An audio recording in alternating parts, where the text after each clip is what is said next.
30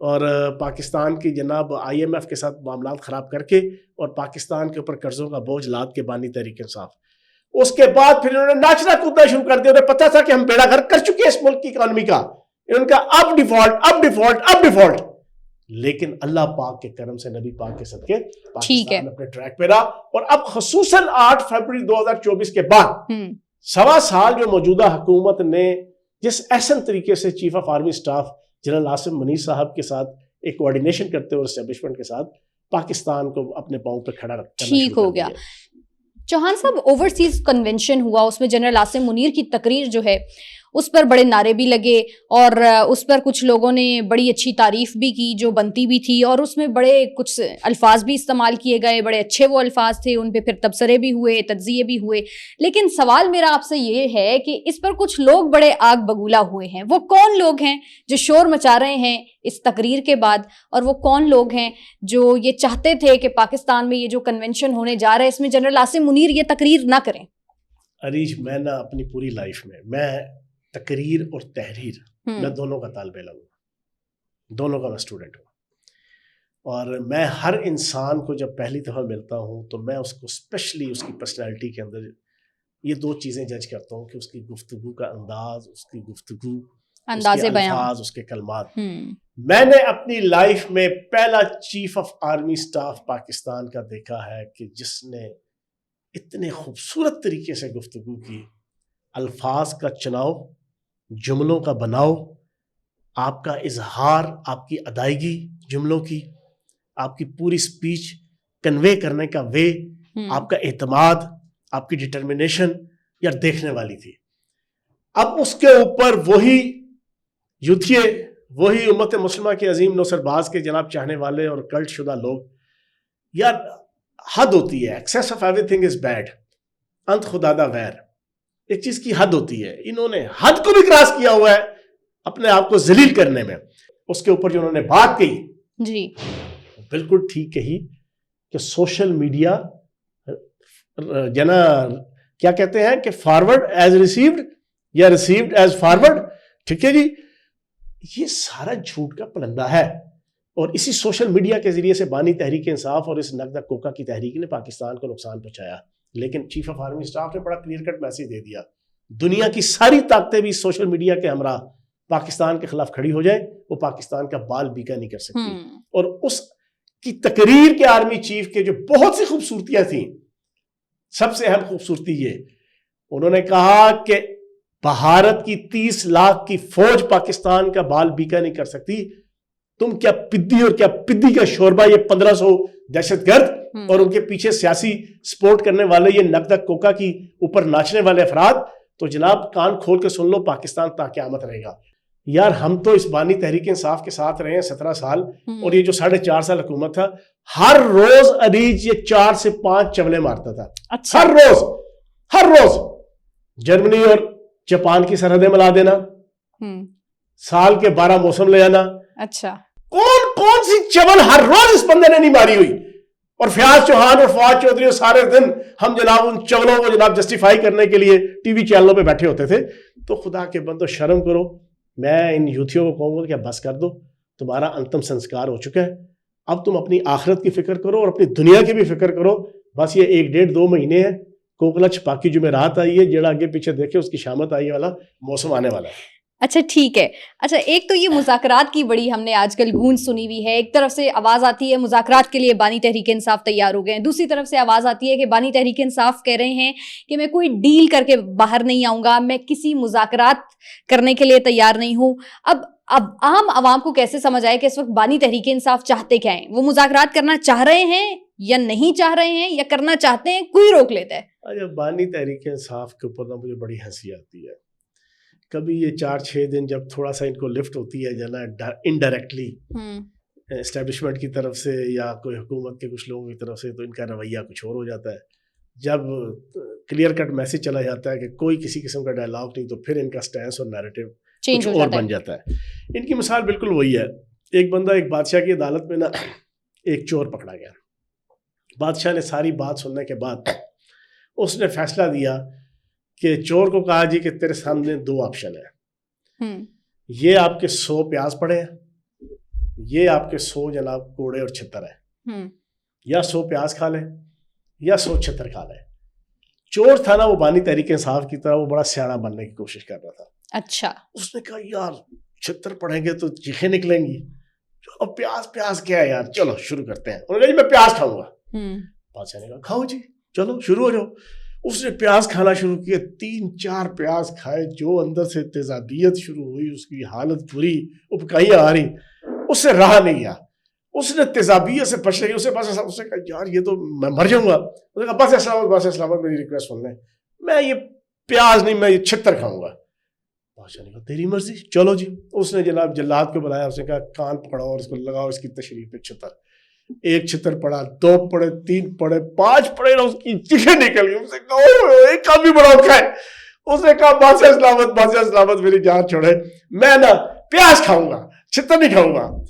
اور اس مارا ماری میں 5 چھتر 5 پیاز، 5 چھتر 5 پیاز، وہ 100 پیاز بھی کھا گیا، وہ 100 چھتر بھی کھا گیا. ٹھیک ہے جی. بانی تحریک انصاف کی مثال ایگزیکٹ یہ ہے، وہ بیچارہ چھتر بھی کھا رہا ہے اور پیاز بھی کھا رہا ہے. اس کی بات بن نہیں رہی، اس کی جناب اسٹیبلشمنٹ اس کو لفٹ نہیں کرا رہی. تھوڑا سا کبھی اسے کوئی ماحول بنتا ہے تو کبھی وہ کہتا ہے جی مذاکرات کرو، میں مذاکرات کرنا چاہتا ہوں. جب ادھر سے ٹھیلا نہیں ہو جاتا ہے بابا جی کا ٹھلو، پھر کہتا ہے کوئی مذاکرات نہیں ہوگا. پھر اس کے ٹویٹ آنا شروع ہو جاتے ہیں کوئی مذاکرات نہیں ہوں گے، ہم آخر دم تک لڑیں گے. تو بھاجن یہ ٹوٹل ساری صورتحال ہے. ٹھیک ہو گیا. اچھا مجھے یہ بتائیں کہ علیمہ خان جو ہیں وہ اپنے بھائی سے ملاقات کے لیے جاتی ہیں لیکن ملنے نہیں دیا جا رہا. کیوں نہیں ملنے دیا جا رہا؟ کل بھی ہم نے دیکھا گرفتاری ہوئی، پھر ان کو رہا کر دیا جاتا ہے، لیکن سوال تو یہ ہے کہ ملنے کیوں نہیں دیا جا رہا؟ دیکھو اس کے اوپر کچھ میں نے دیکھا بڑے امپورٹنٹ جو ہے نا صحافیوں نے وی لاگ کر کے اپنی طرف سے جناب بڑا آربیٹریٹر بنتے ہوئے، سالس بنتے ہوئے حکومت کو مشورہ دیا، اسٹیبلشمنٹ کو، کہ کیوں آپ چیزوں کو ڈیلے کر رہے ہیں، لنگر آن کر رہے ہیں، آپ علیمہ باجی کی جناب ملاقات کروا دیں، کیوں نہیں کروا رہے. میں آپ کو ایک بریکنگ دے دوں، علیمہ باجی وہ شخصیت ہے کہ جو باہر پاکستان کی انڈین را، اسرائیلی موساد، گولڈ سمتھ خاندان، خلیل جبران، سوشل میڈیا کے کتورے، سوشل میڈیا کی غلاظت، جو اینٹی ریاست، اینٹی فوج، anti Pakistan, pro B L A, pro Pashteen, pro T T P, جتنا نیریٹو اور بیانیہ اور جتنا آپ کے انٹرنیشنل میگزینز، انٹرنیشنل اخبارات، وہاں پر جو نیگیٹو پاکستان کے خلاف پروپیگنڈا، آرمی چیف کے خلاف نیگیٹو پروپیگنڈا پوری دنیا کے اندر، برطانیہ اور امریکہ کے اندر اور یورپ کے اندر، یہ 100% اس کی ساری انسٹرکشن یہ علیمہ باجی ملتی تھی بانی تحریک انصاف سے، اور بانی تحریک انصاف اپنا پیغام ان کے ذریعے سے بھیجتا تھا. اور انٹرنیشنل جتنے فیکٹرز ہیں، نیگیٹو ہے یا پازیٹیو ہے، پازیٹیو تو ان میں سے ایک بھی نہیں ہے، 100% نیگیٹو ہے پاکستان کے حوالے سے، ان تمام تک سارا بیانیہ علیمہ باجی پہنچاتی تھی. یہ ہے جناب. اب کیا کیا، ریاست کو ساری چیزیں علم ہو گئی، پچھلے 2-3 ماہ سے بڑی کلیئر ہو گئی کہ یار یہ جو ہر روز آرٹیکل آتے ہیں پاکستان کے خلاف، اسرائیل کے جناب اخبارات کے اندر، امریکہ کے جناب میگزینز کے اندر، امریکہ کے آپ کے صہیونی آپ کے جناب اخبارات اور رسالے ہیں وہاں پر، جو آپ کے خلیل جبران کے ذریعے سے اینٹی پاکستان جناب اور اینٹی فوج اور اینٹی ریاست جناب آپ کے ٹویٹس آتے ہیں بانی تحریک انصاف کے، یہ تمام کی تمام چیزیں علیمہ باجی کے ذریعے سے اور علیمہ باجی کرواتی تھی اس پوری نقدی کوکا کی تحریک میں. تو اب اس کے بعد پھر ریاست نے کہا ان کی ایسی کی تیسی، جتنی محبت ان کو ہے نا اپنے بھائی سے. میں نے آپ کو پچھلے پوڈ کاسٹ میں بتایا تھا کہ فیملی کی محبت کا عالم یہ ہے کہ بانی تحریک انصاف اپنی ماں کے جنازے پہ بھی نہیں تھا اور اپنے باپ کے جنازے پہ بھی نہیں تھا، دونوں کے جنازے پہ نہیں تھا. دونوں کے جنازے پہ یہ کرکٹ کھیل رہا تھا، دونوں کے جنازے پہ اس کے پاس پورا ٹائم تھا، اس کو بر وقت ساری چیزوں کی اطلاع تھی جناب کہ باپ مرنے والا ہے، ماں مرنے والی ہے. لیکن نہیں، تو رشتہ ان کا آپس کا کوئی ایسا نہیں ہے کہ بہن بھائی سے نہیں ملے گی اور بھائی بہن سے نہیں ملے گا تو دونوں مر جائیں گے. اصل کہانی یہ ہے کہ بہن تڑپ رہی ہے کہ اس کا پورا جو ایجنڈا تھا اینٹی پاکستان وہ سارے کا سارا ڈسٹرب ہوا ہے. اب وہ کرتی ہے جا کے ڈھکوسلے، وہاں بیٹھتی ہے، اس نے پہلے تڑی لگائی ریاست پاکستان کو، مجھے نہیں ملنے دو گے میں دھرنا یاد دوں گی. اور شو یہ کیا دھرنا ایسا ہوگا کہ لاکھوں کی تعداد میں لوگ آ کے بیٹھ جائیں گے. پہلا دھرنا دیا تو بانی تحریک انصاف تیرے جان سار 1 2 نہیں پورے 4 یہ تھا. اور اب جناب 4 کے بجائے اچار جو ہے نا وہ سارا بنا ہوا تھا ادھر دوسری دفعہ بھی. تو یہ بنیادی وجہ ہے جو ریاست علیمہ باجی کو اوقات میں لے کر آئی ہوئی ہے. باقی ملنے والے مل رہے ہیں. اچھا اب جو مل رہے ہیں علیمہ باجی ان ساروں کو فوج کا ٹاؤٹ قرار دے رہی ہیں. علیمہ باجی باہر کھڑی ہے, جڑا بھی جا رہا وہ ایک تھا نا ایک مراسی کو جو نا کسی نے بلایا نہیں شادی پہ محلے میں, تو دیگے پک رہی تھی, وہ مراسی کی ایک اینٹ نا وہ دیگوں کے نیچے جو سٹینڈ بنتا ہے نا اس کے نیچے لگی ہوئی تھی. تو جب مناسی کو پتا چلا نا مجھے نہیں بلایا تو وہ گیا جا کے اینٹ کھینچ کے لے آیا. اس نے کہا میں نہیں دینی اینٹ, یہ میری اینٹ ہے. ایگزیکٹلی علیمہ باجی کا یہ عالم ہے. اور جب تیری ملاقات نہیں ہو رہی کم از کم اپنی پارٹی کے ریسپیکٹیبل بندے ہیں, وزیر اعلیٰ ہے, وزیر ہے, اپوزیشن لیڈر ہے, پارٹی کا چیئرمین ہے, پارٹی کا سیکرٹری جنرل ہے, ان ساروں کو علیمہ باجی اڈیالہ جیل کی گیٹ پہ کھڑے ہو کر بتا رہی ہے اے گیا اے فوج دا ٹاؤٹ, اے دوجا گیا اے جناب I S I the tout, اے تیجا گیا اے بھی جناب اسٹیبلشمنٹ کا ٹاؤٹ. تو علیمہ باجی اس ٹریک پہ چڑھی ہوئی ہے. ٹھیک, بس لاسٹلی مجھے یہ بتا دیجیے گا عادل راجہ کے متعلق بھی کوئی انفارمیشن ہے, کوئی ڈیولپمنٹ ہوئی ہے؟ وہ جو پاکستان کے حوالے سے کہتے تھے یا جو اسٹیٹمنٹس دیتے رہتے تھے, ان یوٹیوبرز کے متعلق آپ کی کیا رائے ہے؟ اچھا اصل مسئلہ یہ ہے اور عادل راجہ کا مسئلہ بھی تھوڑا سا بتا دیں. عادل راجہ نے جو آئی ایس آئی کے خلاف, فوج کے خلاف مسلسل بکواسات کی پچھلے 2.5-3 سال میں, ہوا یہ کہ ایک آرمی کے ریٹائرڈ بریگیڈیئر ہیں, آئی ایس آئی کے سیکٹر کمانڈر تھے بریگیڈیئر راشد, انہوں نے ان کے خلاف کر دیا دعویٰ برطانیہ میں جا کر. جی اس نے انی ڈالی ہوئی تھی, ٹھیک ہے جی, انڈین را کے ساتھ مل کے اور باقی بیرونی کچھ ایجنسیوں کے ساتھ. اب وہاں پر پاکستان کی ریاست نے اور خصوصاً بریگیڈیئر راشد نے ان کو کوٹ کیا گیا تھا. بریگیڈیئر راشد کے نام کو, ان کی شخصیت کو, ان کی پرسنالٹی کو, ان کے عہدے کو جھوٹ بولنے کے لیے, فیک نیوز کے لیے انہوں نے جا کے برطانیہ کی ہائی کورٹ کے اندر ریٹ کر دی. برطانیہ کی ہائی کورٹ میں ریٹ ہوئی تو جناب آج سے 5-6 ماہ پہلے 23,000 پاؤنڈز کا جناب جرمانہ ہوا تھا اس عادل راجہ کو جھوٹ بولنے پہ. یہ تقریباً 85 لاکھ روپے کی اماؤنٹ بنتی ہے, اور اس نے پے کیا بریگیڈیئر راشد کو. اب تازہ ترین آج سے 2 دن پہلے برطانوی حکومت, برطانوی ہائی کورٹ میں پھر ایک جناب پروسیڈنگ چل رہی تھی, بریگیڈیئر راشد نے اس کے خلاف کی, اور اس کو 6,100 پاؤنڈز کی جناب عدالت نے کہا کہ تم پے کرو, یہ پورا کیس جو چلے گا بریگیڈیئر راشد کا تم پے کرو گے. اور پھر اس سے دلوایا گیا 22 سے 23 لاکھ کی اماؤنٹ بنتی ہے. اب مسئلہ کیا ہے اس عادل راجہ کا؟ ان کی تحریک پاکستان میں بھی بڑھ گئی ہے, ان کی تحریک باہر بھی بڑھ گئی ہے. اس کا عالم یہ ہے ڈیٹوریٹ ہونے کا, پوری اس کی ان کی تحریک کا. پہلے یہ کروڑوں روپے کما رہے ہوتے تھے جھوٹ بول بول کے, عوام کی بھی دلچسپی تھی جھوٹ کے سن کے جنا. اب پاکستان کے اندر جو 1 سال میں یہ ننگے ہوئے ہیں نا, بانی تحریک انصاف بھی اور ان کی تحریک بھی, اور اسپیشلی پھر ان کے یوٹیوبر, اب لوگوں نے دیکھنا سننا چھوڑ دیا ہے. اب ویورشپ نہیں ہے, اب ویورشپ نہ ہونے کی وجہ سے ڈالرز نہیں آ رہے, یہ کنگلے ہوئے ہیں.